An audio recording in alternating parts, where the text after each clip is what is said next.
Assalomu alaykum, pazanda kanalimizga xush kelibsiz. Bugun paxtadan ham yumshoq, juda ham mazali bulichkalar tayyorlaymiz.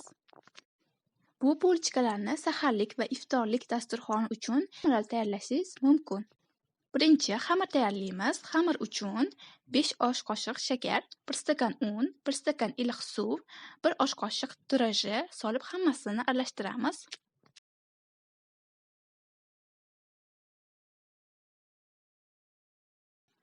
Aralashtirganimizdan keyin idishni ustini yopib 10 minut kutamiz.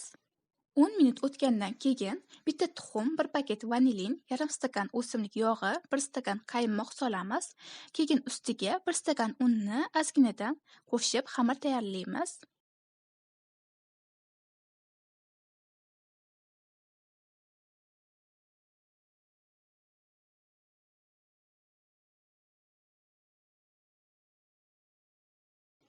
Xamir tayyor bo'lgandan keyin ustini yopib 1 soat oshishi uchun tindirib qo'yamiz. Mana xamir oshib chiqdi. Stolni o'simlik yog'i bilan yog'lab, ustiga xamirni qo'yib, xamirni formaga keltiramiz. Keyin o'ntaga bo'lib chiqamiz.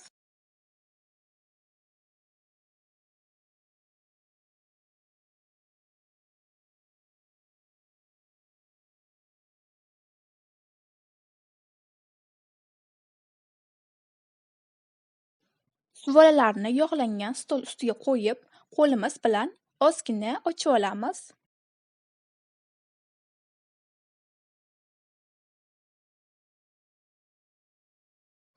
Bu ko'rinishga keltirib olgandan keyin ustiga 1 qoshiq magis solib tugib olamiz.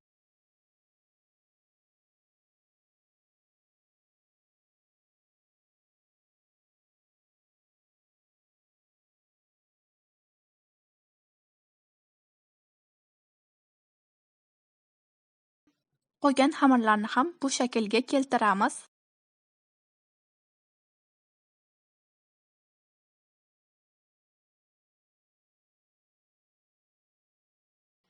Yog'lanib, qog'oz solingan listimizga solib, ustiga paket yopib, 15 minut oshishi uchun qoldiramiz.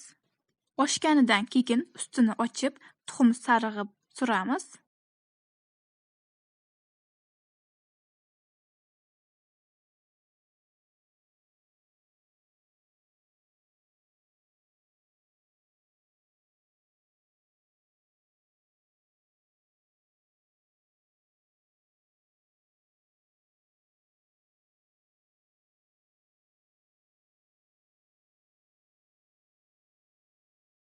Tuxum sarig'ini surganimizdan keyin vilkada ustini teshib chiqamiz.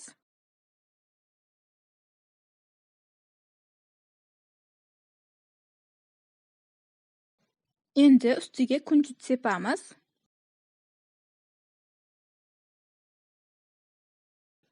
Oldindan qizdirilgan 180 gradusli duxovkada 30-35 minut pishiramiz. Mana mazali bulichkalar pishib chiqdi. Iftorlik dasturxoni uchun, saharlik dasturxoni uchun osongina tayyorlashingiz mumkin.